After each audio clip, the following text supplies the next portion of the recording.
ఇవాళ ఆంధ్రప్రదేశ్లో రెండు ఒక రకంగా చెప్పాలంటే కొంచెం షాకింగ్ ఘటనలు నమోదయ్యాయి. ఒకటి మదనపల్లి సబ్ కలెక్టర్ ఆఫీస్లో రెవెన్యూ రికార్డ్స్ని, భూములకు సంబంధించిన రికార్డ్స్ని ఎవరో తగలబెట్టారు.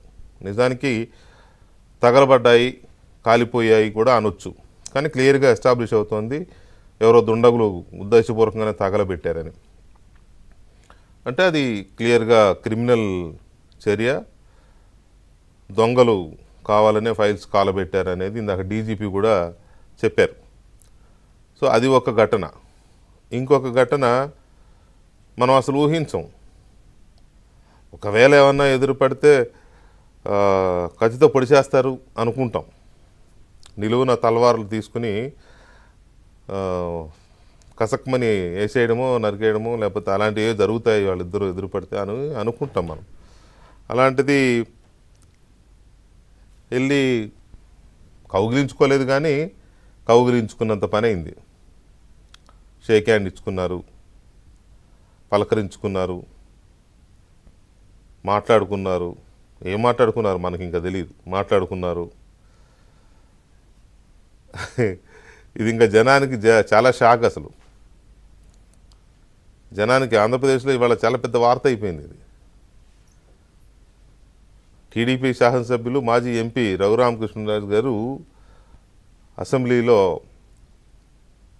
వైసీపీ అధ్యక్షుడు, పులివెందుల శాసనసభ్యుడు జగన్మోహన్ రెడ్డి గారిని వెళ్ళి పలకరించి షేక్ హ్యాండ్ ఇచ్చి, మరి ఏమడిగారో తెలియదు, యోగక్షేమాలు అడిగారా లేకపోతే ఎవరికి వినపడకుండా నవ్వుతూనే తిట్టారా, ఆయనంతా వెరైటీగా ఉంటుంది కదా, చిరునవ్వుల లోపల నుంచే బూతులు వచ్చేస్తూ ఉంటాయి.